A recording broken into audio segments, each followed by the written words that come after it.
Welcome to the Love Where You Live podcast, where we have conversations about why it's awesome to live in Boulder County. And today I am here with my friend Justin Gold, who is first and foremost a Boulderite, a Boulder resident, a husband, a father, an entrepreneur, visionary, athlete. Yeah. I was going to start. I wanted to leave it at that. Aspiring athlete. I wanted, you know what? Let's just leave it at that. Justin, thank you so much for being here. I'm excited to chat with you.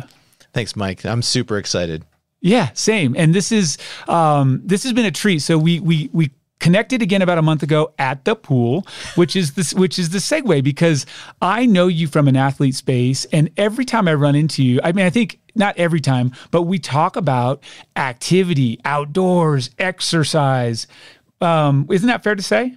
Yeah, absolutely. I mean, that's the essence of it. And I think so when we start to dive in, and just so you know, I have done a little bit of digging about the stuff I didn't know about you. I've kind of looked a little bit behind the hood.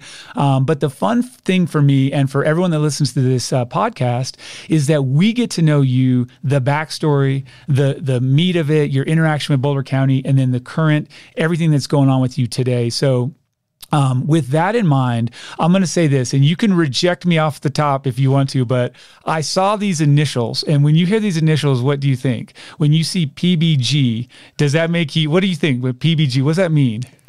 PBG. Well, I get called PBJ a lot. Oh, PBJ.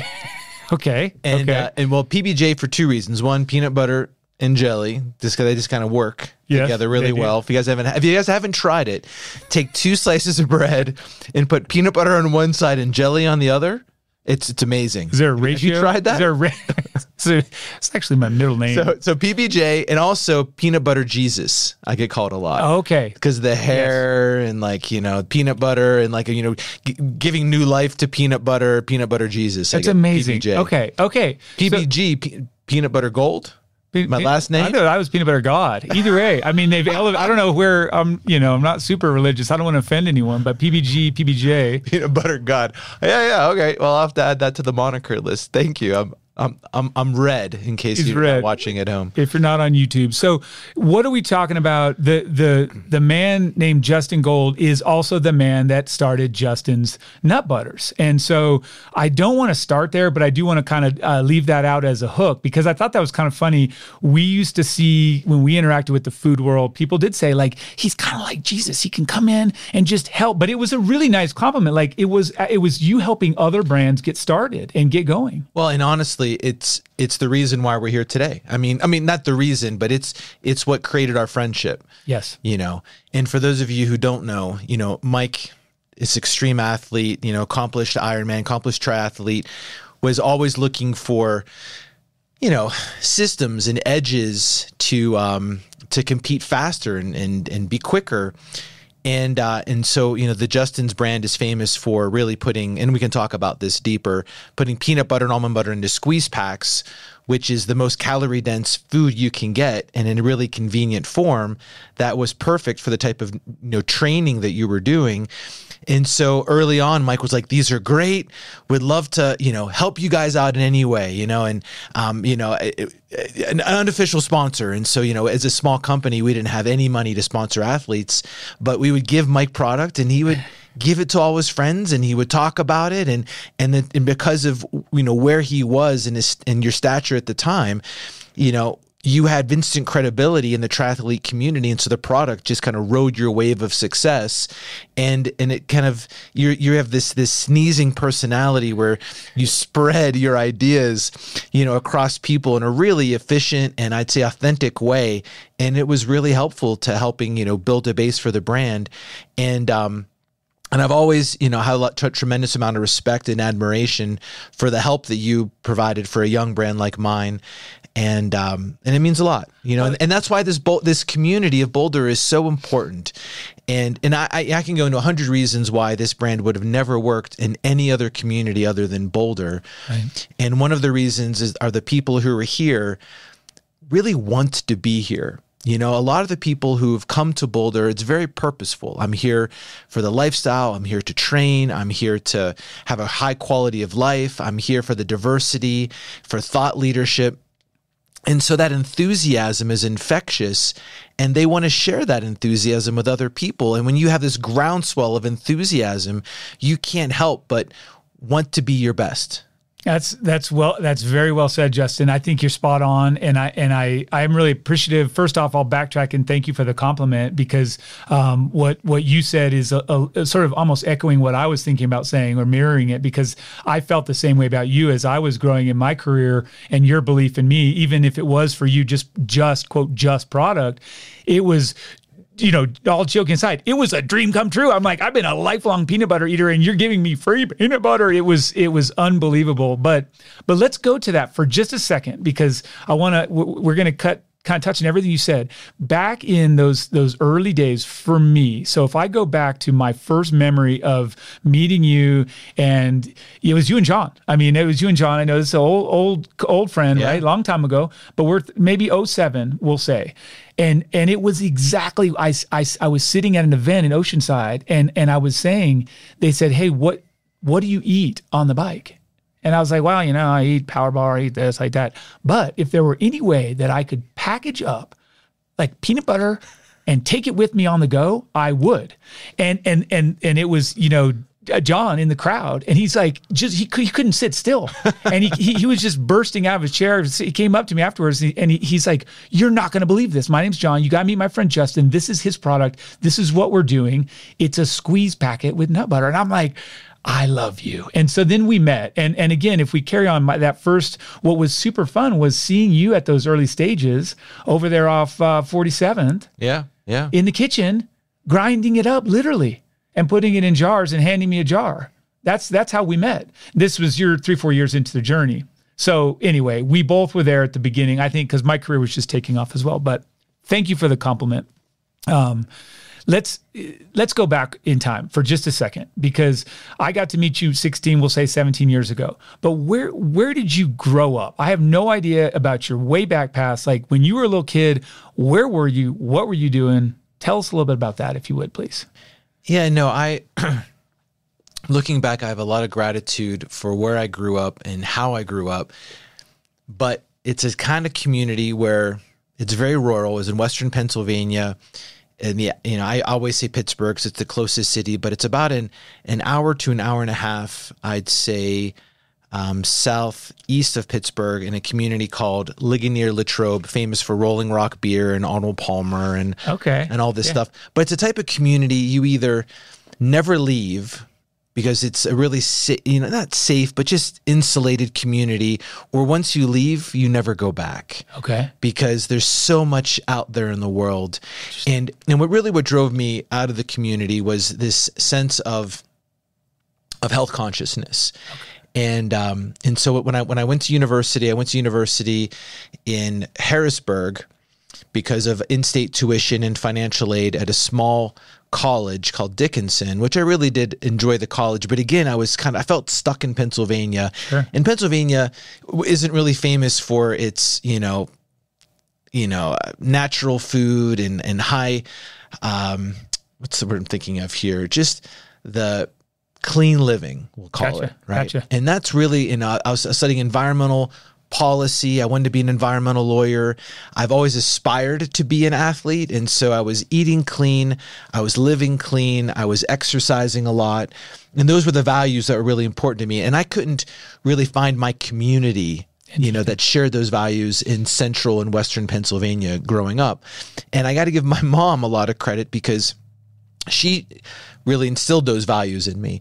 And stepping back to when I was a child, this is a really funny story. So I have entrepreneurs in the family. So on my dad's side, he was a dentist and his brother was a dentist. And in being a dentist, you are a doctor, but you're also an entrepreneur, because if you want to have a successful practice, you have to go out there and go out on your own, and you have to market, and you have to manage your books, and you have to manage sales, and you have to attract, patients, and you have to provide great customer service. And so I got to see my dad growing his practice.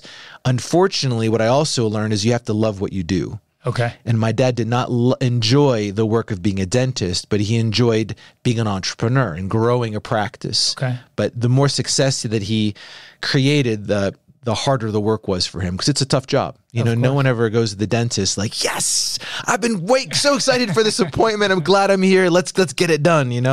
So it was hard for him. And my mom's side of the family, her dad worked in the steel mill industry and had friends in the steel mills, being out near Pittsburgh. And he noticed two things with his friends. They were all hard of hearing.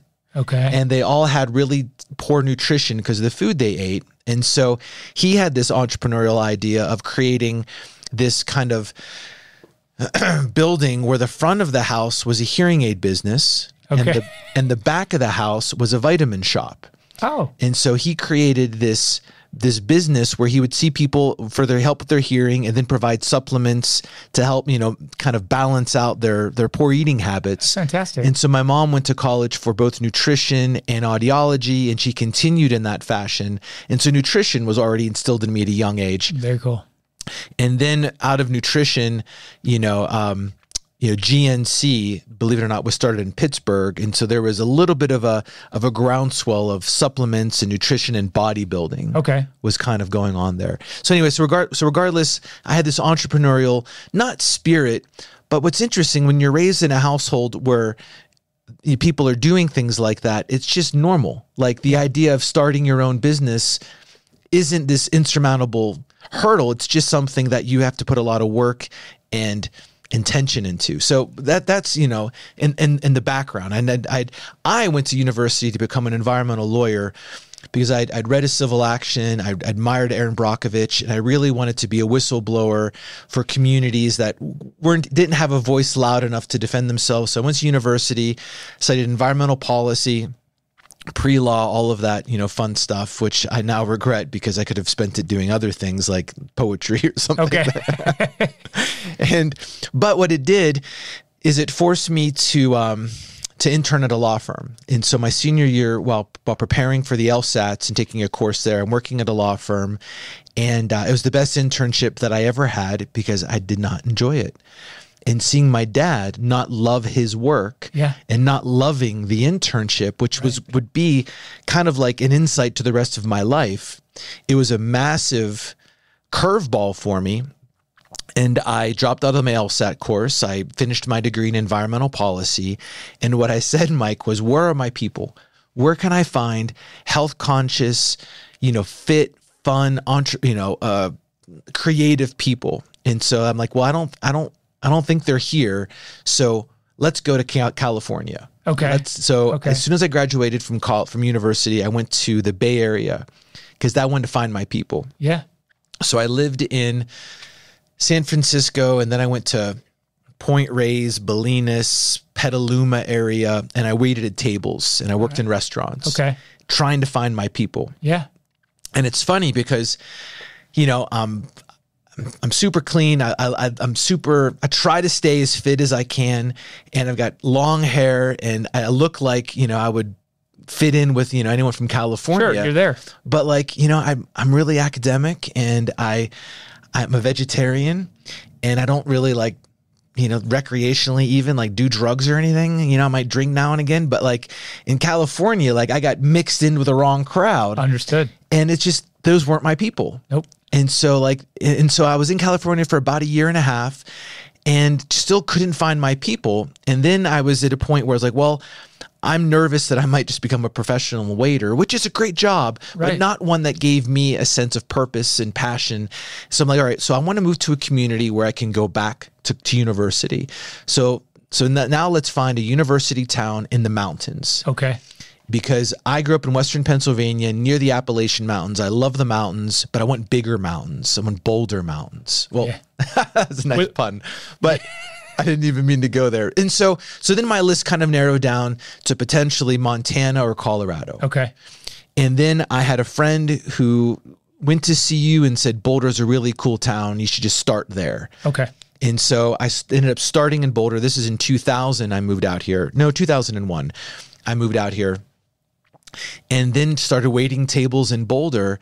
And then immediately, I found my people. Wow. Right. Like I just knew right away because there were people who were fit with long hair, who were vegetarians, who were sending it, on the ski hill, who were ascending it on some really technical climbs and some really big runs and some really, tricky single track. Yes. And I was blown away at, this community, and I found my people. And so now I had to figure out, okay, well, this is where I need to be.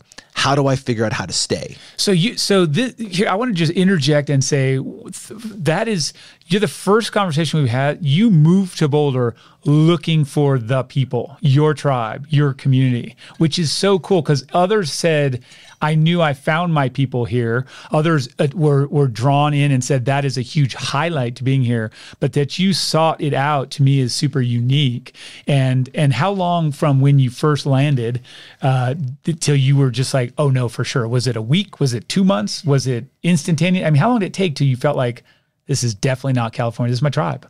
It was almost instantly. And I think that it has to do with the sunshine, like I was in California and it was, constantly overcast, chilly, humid, cold, chilly. And you come to Colorado and it's sunny and it's warm, albeit hot. Yeah. Yeah. And I loved the winters. And in California, we had to drive to Tahoe to get a feeling for winter. But here, you'll get 4 seasons. And what I love about 4 seasons, which I think a lot of people underappreciate, is the variety you get. And so just when I'm, getting sick of riding my bike and it's been too hot for too long, it starts to snow.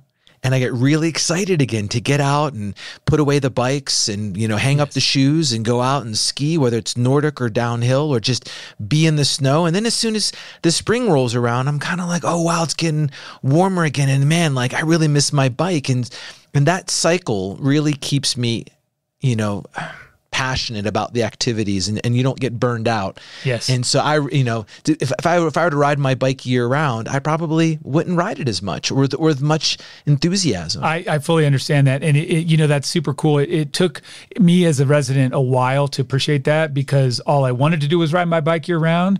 But once I realized that what you just described is super special, it sustains it. It keeps it going, keeps you fired up. And I think that many Colorado people share that. They're just like ready, as you said, hang up the bike. It's time. Put the skis away. It's time. So cool story. You're 2000. Where were you? Just curious. Where did you wait tables? Yeah, no, I worked at one. They're both restaurants that have transitioned. The first one was the 14th Street Bar and Grill. Okay, I remember it. Which is now Oak. Yeah. And 14th Street was an incredible restaurant with really down to earth, great food, had been there for like 25 years. Yeah. And that was a really fun experience. And then after that, I transitioned to Triana, which was a tapas bar on Pearl Street, which is now the Kitchen. Yeah. And Kimball's done a great job, making that space work. Yeah. And then when I left Waiting Tables, I had started Justin's, and Waiting Tables is a really exhausting career, emotionally, physically, you're up late and I just couldn't manage both. And so I decided that when I was working in a restaurant that I was done with restaurants, and I had this vision where, okay, this is good. This nut butter, this Justin's business is going to work. So what do I want my last job to be where I'm working for another person or company? That's cool. And it was this really neat mind exercise. And, a part of me was like, God, wouldn't it be fun to work at a movie theater? And just to see the back end and how everything works with theater and watch all the films and talk about film. And because I really enjoy that aspect of film and not the blockbuster summer stuff all the time. And then, another part of me was like, God, no, I really want to work at a gear store so I can, accumulate the gear that I need to do the things that I love, which is why I live here. And so then, I got a job at REI. There you go. And I worked at REI for 5 years part-time while I was working at or developing Justin's. Yes. And I paid myself last and everyone else got paid before I did. And I was able to get benefits part-time at REI. And I was able to really, continue to do the things that I love. And, and if I was working, an 80-hour week, you can go for a trail run or a bike ride or go ski. And and your battery's charged much quicker, Yes. you know, and so, Yes. and that was really able to sustain me in a way that, you know, living in other places would not have worked. That's fantastic. And to have your last job, your last employer, realistically at that point be someone that pitches, get outside, you know, that's their tagline now. And that's you. You're in a company that's encouraging you to be outside, which is, again, your essence and your tribe. So that was a good pick. I think that's when I met you. You were still at REI, at least part-time. So, okay, a little bit of the story. You were, and you jump in on me here, but you were basically trying to make better peanut butter. You're basically in your own house, kind of with a food processor or something like that, grinding up some nuts, trying to put it in there and put it in jars. Your roommates start stealing it. Is that a true story? Yeah. And you're just like, no, this is mine. You write your name on it. Stay off my stuff. This is Justin's. What from there you have the blueprint, we'll call it, like you saw it was possible to become an entrepreneur from your folks and your upbringing, but it's still a different story to be sitting there looking at some jars in your kitchen to let me jump in and try and make this happen. Just a little bit about that and what drove you to make what's now awesome. I mean, it was always awesome for me, but like it's this incredible product that's out there that everybody knows. And honestly, like, thank you. And this is where the Boulder community really shines. Yeah. Like, this is where it gets kind of goosebumpy. First of all, like, what was really fascinating was peanut butter is this institution, it was a category that honestly, nobody had gone in and disrupted because there's, you know, two major brands that are incapable of being penetrated. Right. And, you know, Jif and Skippy.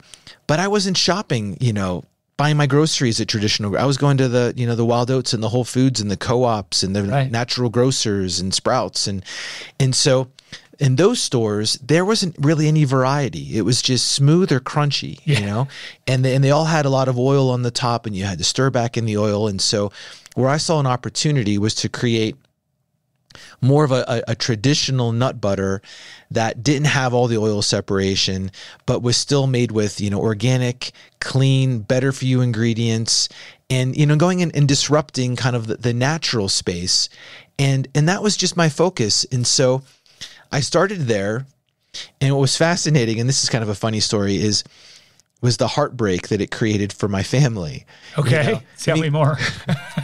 Well, I mean, imagine like, you know, your dad's a doctor, you know, and even though he didn't love his career, like it was a career and it worked. And, you know, my mom, you know, had, you know, multiple degrees and then, you know, your parents are really proud because, oh, my son wants to be a lawyer, and that's a prestigious, you know, career, and, you know, it's really, you know, a lot of pride there. Sure. And then, oh, our son, you know, he's moved to California and he's waiting tables and he's figuring it out. He's doing what young kids do, you know, like this is great. Oh, now he's moved to Colorado, he's to Boulder because he wants to go back to college, and we support education, and, you know, I'm sure he'll go back to CU after he can get residency and do all that fun stuff. And then, oh no, I got a call from my son. Is very distressing. He said he found his passion and what he wants to do with his life. Dear Lord, he wants to make peanut butter. They're like, oh man. They're like, you know, and parents being parents, they're like, oh, you know, that's a great idea, but you're still going to go back to school, right? You know, like that's a great idea, but. And, you know, so it was really fascinating, but they were extremely supportive. And what was really interesting was, okay, so let's say you have this really interesting idea. Yeah. So how do you bring it to reality? How do you bring a concept into, you know, a concrete product and or business?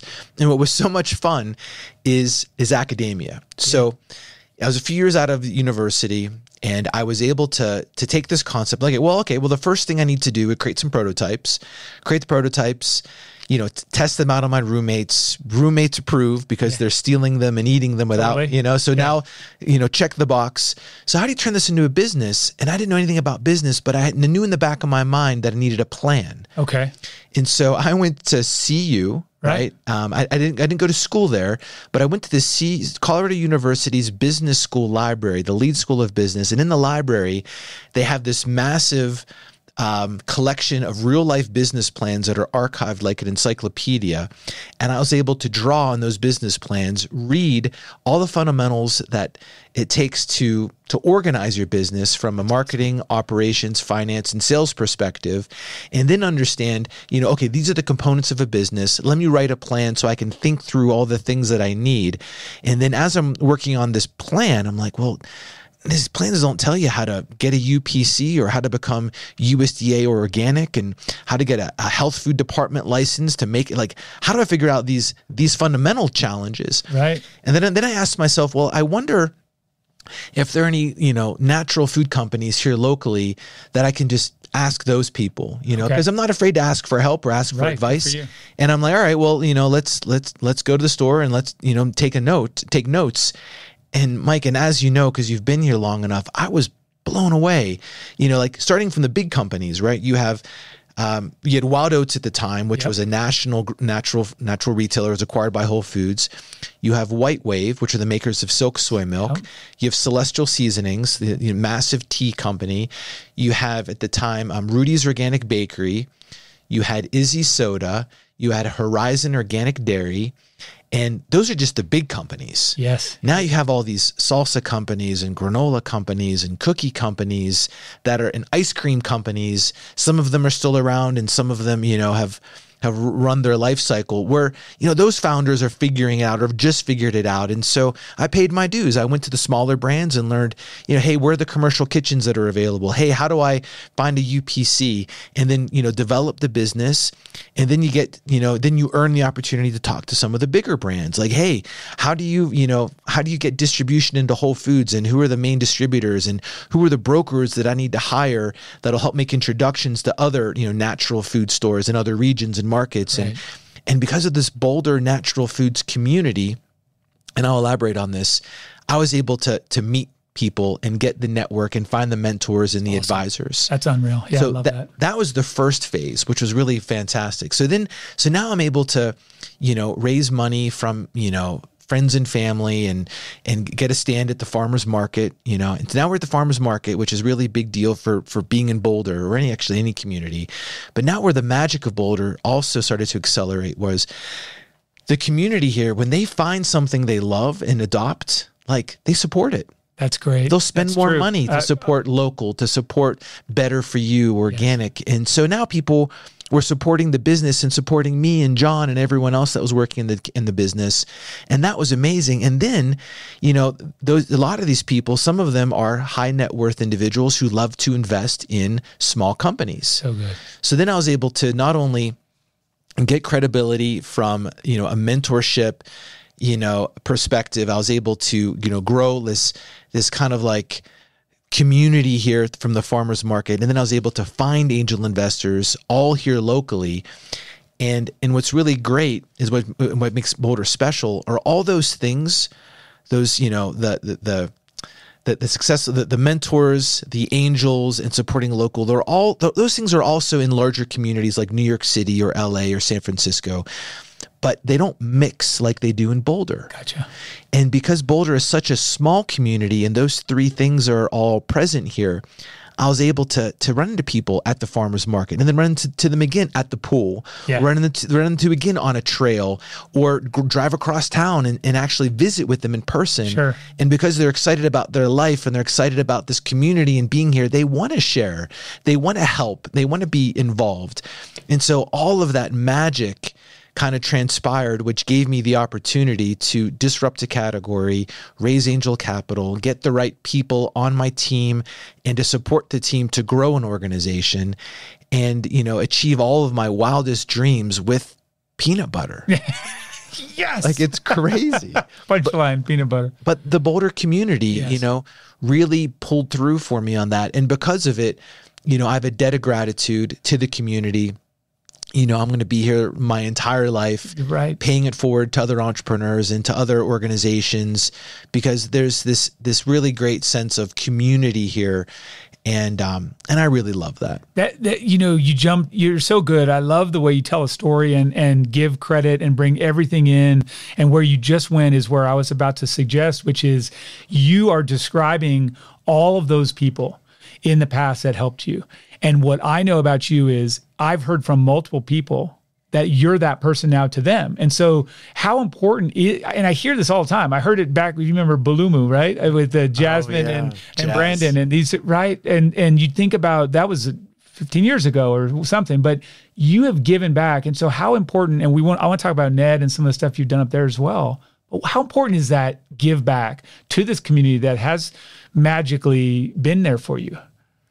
Yeah, it's really fundamental to this community, and it's really fundamental to paving the way for the next generation of entrepreneurship. Yeah. And really, like, because I've received so much support from, prior generations, and I'm really feeling, empowered to supply support for the next generation of food entrepreneurs. So that way, it just becomes part of the culture, this paying it forward and giving it back and being a part of the community. And, and it's not for everyone, because it takes a lot of effort to always be available, and it takes a lot of effort to always show up. Yeah. And it's hard. It's hard to show up, for people all the time. But it feels good, and it's the right thing to do. And the Boulder community is changing, and we can get to that, but it's changing, and you have to really, continue to show up, or else it may change in ways that you're not ready for. And tell me what you mean there. Yeah. The blessing of Boulder is it's such a great place to live that people have discovered it. Right. Right. And so what's really important are for people who move to this community, they're moving here because they want to change their scene and adopt, I would assume, new values. Okay. And so when new people move into a community, it's important to understand the values of those community and adopt those values instead of bringing the values that you're comfortable with, you're used to, and bringing your values that you're trying to get away from onto a new community, but you don't know any better because that's just the way you've always operated. And it's just fundamental to who you are, and you're trying to break the habit. For instance, honking your horn. Like, yeah, cars shouldn't have horns unless it's an emergency. Like, right. If someone's, forgetting to do something, like, you don't have to honk your horn. Like, give them a second. They'll figure it out, 100%. And so little things like that. And so it's just making sure that this community, and that's just a really silly example, but, fundamentally, we're here to share, to learn, to be passionate, to be curious, and to help others. I agree with you 1 bazillion million %. I don't know if it's possible to go above 100%, but I fully agree with you.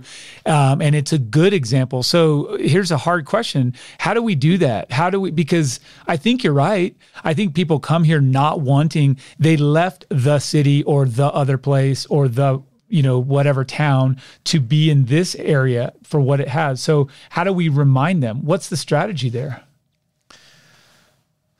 I don't know. I think that, I don't know. I think that you have to lovingly just remind people. Yeah. And there's good ways and there's bad ways.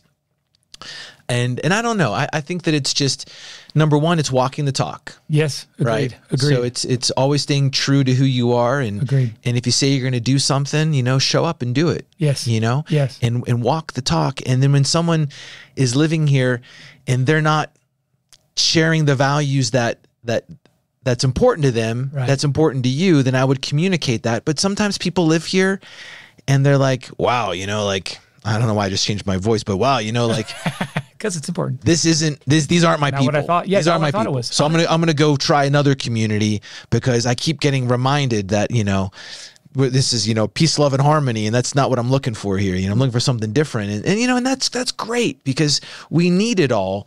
But this community is really special, and it harvests a lot of creativity and a lot of passion. And think about the outdoor companies that have relocated here, have North American offices here. Yeah. Think about the tech companies that have opened at offices here, because of the balance of life, and the food companies that are created and have relocated here, and the thought leadership that's happening at CU, and all the climate research that happens here, and it's really special. And we want to really embrace that and harvest it and keep it a little weird, keep it a little goofy. I think so too. I'm with you, and grow it. I think those are all great points. And the people who are moving here, they're all moving here for the right reasons. Yes. And sometimes you have to remind someone, hey, slow down. Like, there's a reason why. Yeah. You made it. Yeah, you made it. Exactly. I mean, I'll catch myself sometime when I'm in a hurry, and I'll realize that, and it's just like, hey, no. This is where I want to be, and I'm getting to that appointment or that whatever it is, event. I'll get there. I'm here, and it's going to take a little extra time. I don't know. It's a great perspective. I appreciate you sharing it. And so while we're in this kind of zone right here about community and the importance, would you be open to sharing some of the stuff? You live here in town, real close to where we are now. Where else? I think you spend some time up in Ned. Is that right? You mentioned to me have a place up there. Is that fair to share? Yeah. So, it's funny. What's very common out here is, Boulder isn't in the mountains, right? It's in the foothills. Correct. It's actually on the plains right before the foothills. Totally. And so, the mountains are there and you can see them, but you're not in them. That's right. And so Denver's the same, and Springs and Fort Collins were all these kind of front range communities. Sure. And so we all have the same goal, which is to get to the mountains. That's right. That's why we're here. Get to the mountains. And so on the weekends, that's the goal. It's to get to the mountains. Yeah. And it's to get there, as fast as you can, and get the campsite that you want or to the trailhead you need to get to. And the only bummer is that, there's been an influx of people into this community, which I appreciate, I think is great, but the infrastructure hasn't grown with the communities. And so it's harder to get to the places. The parking lots aren't any bigger at trailheads. The highways accessing those areas haven't gotten any bigger. In fact, if anything, it's gotten harder to get to the places we love to go, which are in the mountains. And so, instead of going to, name the area Breckenridge or, Aspen Vale, wherever, we go to Nederland. Okay. And Nederland is 20 to 30 minutes from Boulder. Yes. And it's in the mountains. 100%. And it's basically our second home. And we love it because it's only 20 minutes away, but it's a completely different zone. So it's about, I forget right now. Let's say it's almost 3,000 feet in elevation gain. It's about 85 up there, I think, right? 80, 45. So you have 3,000 feet in elevation gain, and the temperature is always 15 degrees colder. Yeah. In the winter, it's windy as F. Yeah. The single track mountain biking is incredible. We have Eldora, a local ski area that we love. There's a Nordic area there that we love. Our kids do the ski program there. We go ski there. There's backcountry skiing, all along there. And it's right on the Continental Divide. So you can get to some really big mountains, but it's just close. And it being close allows me to do the things that I love to do more often and quicker. That's great. Fantastic. And do you get to, so are you up there most weekends in the summer or winter, all the above? You just zip up there pretty periodically? Yeah, I'd say every weekend and then holidays. And then if we have, summer breaks and winter breaks, we're up there. It's there. And what's really neat about community or about Nederland is it's its own community, but it's also a part of the Boulder County community. That's right. And so, we get to experience a whole new community, and they've adopted us, which we're really proud of. And then we also still get to contribute and be involved in the Boulder County community because we're all one family. Oh, that is wonderful. And it is super unique. 20, 30 minutes drive from your central Boulder, but a world away. It really is. And you can slow down even more up there than you may be trying to be here. Pace is really good. And so that's awesome. Thank you for sharing that. If you now, because we have kind of two things that I want to talk about regarding that, but if you were going to tell someone, hey, you want to learn a little bit more about Nederland, come up, what's a day look like that someone should do? They've got 3 or 4 hours, 5, 6 hours, something, and maybe they're outdoorsy, maybe it's food, maybe it's, since we're summer, you could pick summer, but tell me what I should do if I want to experience Nederland from an insider's perspective. Wow, what a complicated question. You're welcome. It's cool because there's so many things to do in that community, and people forget. Number one, just the drive to Nederland or from Nederland to say Estes along the Peak to Peak Highway is a beautiful, phenomenal drive. Yes. Right. And so that's just fun in and of itself. In Nederland itself, in the winters, you have Eldora, which is really fun. And then in the summers, it opens up all these doors. You have these great trails you can access, whether it's from, Hesse Trailhead or the Mud Lake Trailheads or the Caribou Trailheads, or you have, Peaceful Valley and Camp Dick, all these, Brainerd Lake, all these great trails and systems everywhere that are so close. And then you have the Nederland community itself. The one thing I love about Nederland is, it's very rural, but it's also, quite sophisticated. So right now, one of the things that I'm really passionate about is a nature center we're building in Nederland called Wild Bear. And what's really fascinating is, even though the Boulder community is very passionate about its use in being in the outdoors, we don't have a nature center that is free, open to the public, in nature, where people can discover and learn. It's like an entry point into nature, Right. How to interact with bears, how to find safe places to shelter if a thunderstorm comes in, and how to avoid things like that. And so there's a nature center I'm really passionate about that we're building in Nederland. I'd go visit the nature center and learn about where you live. Super cool. There's a carousel in Nederland that is mind blowing. This gentleman who is a war veteran, he had some severe PTSD, and in order to kind of, work with that, he started to hand carve and paint these figurines that he turned into a carousel that he rescued from some World Fair, brought to Nederland, and the town was able to donate land to have this carousel. And it's the only place and it's this immaculate, meticulous, amazing, with this old music box. It sends you back, 80 years. And it's the only place I've ever been where on the same ride, you can see a little kid bouncing up and down with joy, having the time of their life, and a senior like sitting on a animal weeping. Yeah. And because it brings such joy 100% on so many levels. And it's such a treasure to have in Nederland. And then we have great coffee shops up there. You have Salto, and then you have great pizza places. Crosscut's one of the best pizzas I've ever had. And great restaurants up there. And it's also like its own little weird scene. Like there's some really like goofy things going on. Yeah. And it's the best single track, I've ever ridden out here that's really technical and really hard.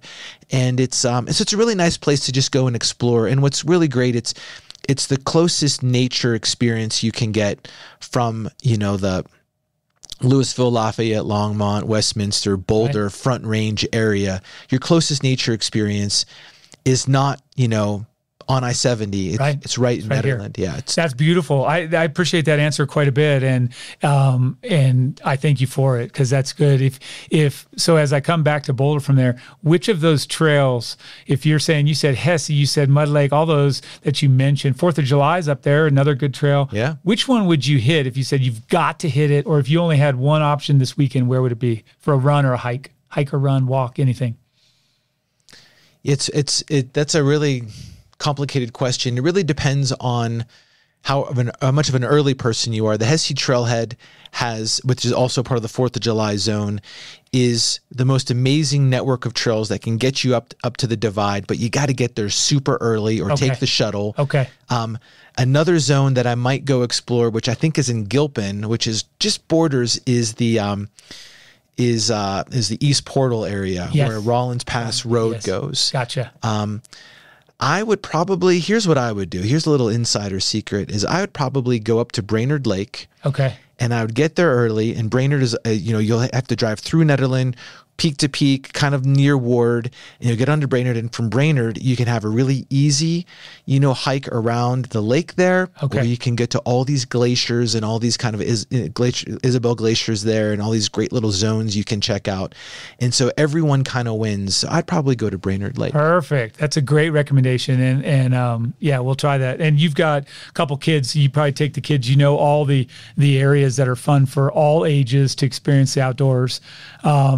I'm guessing, and I guess you guys get out there. So if we come back to Boulder, let's talk about what would, and this is something we've mentioned some of the restaurants, and I told you I'd cue you up and say, hey, let me know where you love to have coffee, where you love to eat. We're going to come to that. But as we do, what about Boulder? If you're in town and you're not up in Ed and you just want to get out and do something, maybe, for example, you're training for the rim to rim to rim that I saw you do a couple years ago.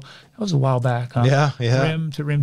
But something like that. You're getting ready for something. You just want to get out. Where do you do that in Boulder? What's your fave, or where's something what's on your mind right now for outdoors? Wow. I mean, I guess it depends on, what you want to do that day. I mean, for gravel riding. Yes, that sounds good. Like if I want to get on my bike, I don't love being on the road, but the best ride, and whatever, it is what it is.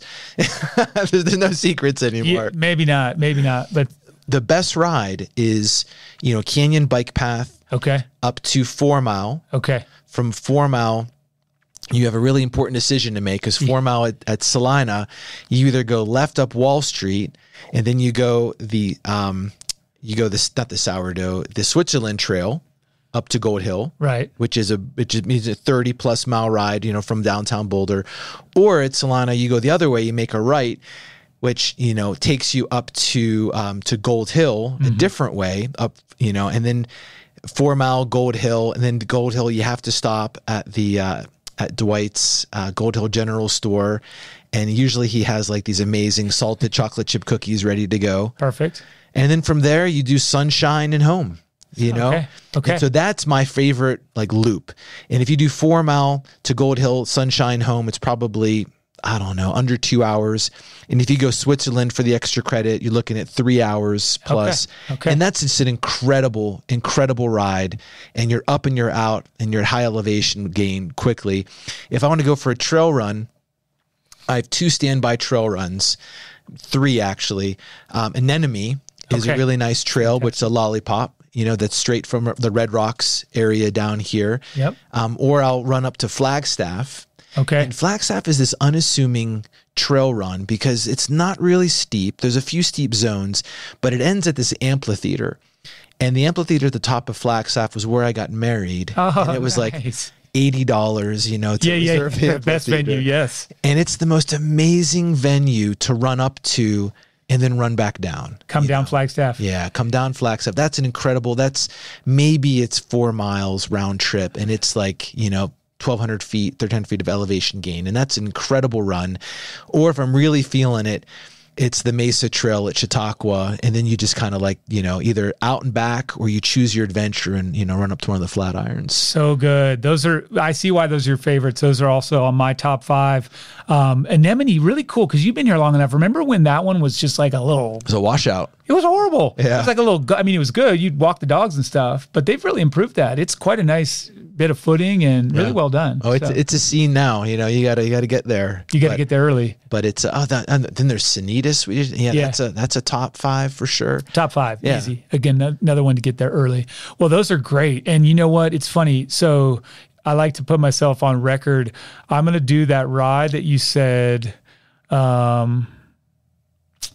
next Wednesday. There you go. I just said it. I'm gonna have to say it. Maybe I was gonna say tomorrow, but either tomorrow or next week, I'm doing it because I like to try this out. I've done most of that, but I'll make sure that I take your tip and really put it to the bank. I'll let you know how it goes. So the Gold Hill General Store doesn't open until 11. So make sure that if you can fit it in, that you can get there for the cookie. Yeah. You can't complete a trip without a cookie. That's true. But that's true. It's all good. There you go. No, that's how we used to ride to Ward for the cookie back in the day at the Ward store. You get just the cinnamon buns too. It's so good. I know. I say it was it was a positive. It came off like it was disgusting. All right, tell me this: if we're heading out for something, if you could think of a spot that you would take your beautiful bride to for dinner on a date, or you'd love to just get out or entertain some out of town guests, your folks come into town, something you just want to go show them. What restaurant is kind of lighting you up these days for evening dinner?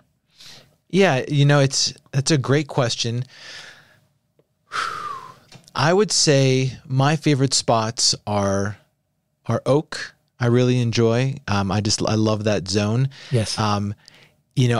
Oak is a really nice, easy spot to get to. My favorite spot, which is so unassuming, is El Pastel. Tell me about this one. El Pastel. Tell me about this. This one's hard. It's hard to unload because there isn't any easy way to describe it. They're not open on the weekends. Yeah. They're only open during the week. They're in a shopping center next to King Soopers. And this is like a little local secret, El Pastel shopping center next to King Soopers on, what is that? 30th in Arapahoe. Yep. And Marta and Giuseppe are the founders. Okay. And Mariano, their sons, probably waiting tables, and their daughter's there also helping out. And what's really fascinating is they sell frozen pasta to all the high-end restaurants in town. Okay. And you go in and it's the most unassuming place you've ever been that makes the most amazing, down-to-earth, home-cooked Italian meals I've ever had here locally. Okay. And what's great is when you walk in, the everything's reasonably priced. The bottles of wine are reasonably priced, and it's this family little joint. And the food's amazing. You're like, oh my gosh, this is so much fun. This is so great. Why don't you have this massive location? And aren't you open on weekends? Why aren't you open on Saturday, which is the busiest restaurant day in the world? And Giuseppe will look at you and goes, oh no, I don't want to work that hard. On the weekends are for mi familia, and I want to be with my grandbabies. And no, I just want to cook and I want to be with my family. Beautiful. And you're just like, oh my, yes, and that's a gem here in Boulder. Thank you. And what a beautiful, he's got it figured out. That's the way honestly, that is the goal. That's, I mean, imagine having bigger space and more. He doesn't need or want more. Why? He's content. And, it's good. And that's such a great message for so many. For sure. For so many. For sure. And he's hit that level. So I'm going there. That one is one that I've seen in that shopping center, but never been to. Yeah. And there's a lot of restaurants I've been to in town. So I appreciate that. And folks that are taking notes at home, hope you've written these things down, except the secret stuff that, no. There's actually some trails in Ned that even the diehard Neds are like, I still get lost back there on those mountain bike trails. So there's some viciously local kind of trail etiquette where, you'll pick up your bike, you'll walk through the woods, you'll look for a little marker, and then out of nowhere will appear single track. Yes, this is what I've heard. And then you'll ride it out. Strava's ruined all of that. Oh, for sure. I know. It is what it is. It's a brave new world, but it's fun because some of these things are hidden and they're hidden for a reason because some of these trails were built illegally. Yeah, that's right. But on Forest Service land or whatever, but they're really fun trails. And in Netherlands we often joke that a lot of these trails that were put in are wilderness trails. They're not flowy, fun, easy trails. They're wilderness trails. And a lot of them were probably game trails that were just converted into mountain bike trails that are really hard. That are super hard. And that's the other thing I've heard. Very difficult, very advanced. So great stuff. One day I'll try and convince you to take me out there and show me. I know Strava can show me the way, but it's more fun with a guide and a friend. So not to continue back to the trails, but I do love them as I know you do. So coming forward, and we'll just kind of come to closure. I mean, you've been awesome. I love hearing your story. Just quickly close us out with a little bit of what you're doing now, a little bit about the daily life, and we'll just say thank you for your time. I don't want to keep you here for 3 hours. Yeah, I could easily stay. Yeah, me too. We have a lot to talk about. It's funny. What I'm doing now is a lot.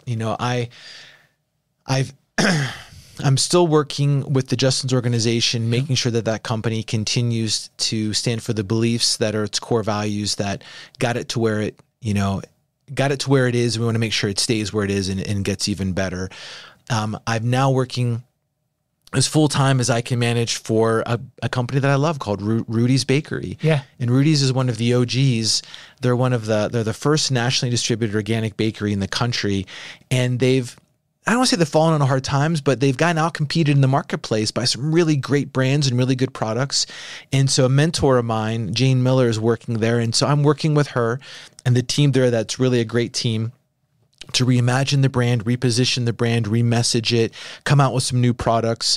One product which I brought the team here today are, better for you, uncrustable type of products. Just like you were telling me, years ago that you were putting peanut butter into little Ziplocs. I get people telling me all the time that, when I'm out on the trail, I have energy bar fatigue and all I want is a sandwich. So I make a peanut butter and jelly and I put it in my pocket, and so now we're making, peanut butter and jelly jelly that have, a fruit spread that's 40% less sugar. And we're using a really good peanut-free spread that we found, and all these different products. And they're sold nationally at Whole Foods. We just launched it, maybe 3 weeks ago now, and we're testing at Costco right now. And that's been a lot of fun because it gets me trying new things and working with new teams and experimenting and pushing and challenging myself. I also work really hard. I want to get Father of the Year. I know that you're probably up there in the running, so it's neck to neck. We'll arm wrestle after the And then Husband of the Year is always something I strive for. It's a much more higher goal because my wife's much more clever than my kids, and so And your wife is one of the judges, if you didn't know, for Father Year competition. So it's one of those things. If you don't win that, you can't win the other. So you got to put in the effort. You got to put in the work. So I want to be present at home. I want to be present in my relationships.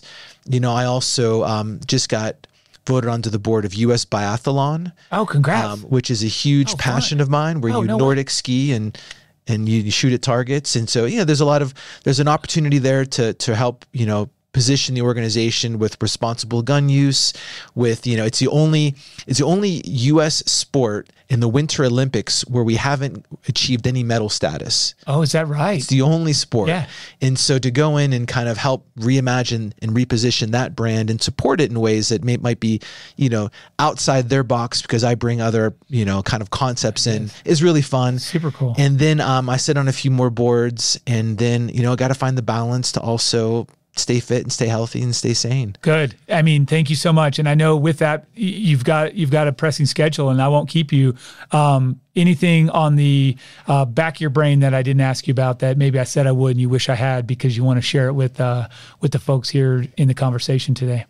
No, I think we covered a lot of ground, and if something comes up, always willing to answer questions. Do another, help. Yeah, I know you are. That's one of the things I love about you. Very community focused, very much giving back, and to your core, I know it lights you up to give, and that's something that I love about you and have always seen. So that's awesome, and I hope that we get to connect again soon.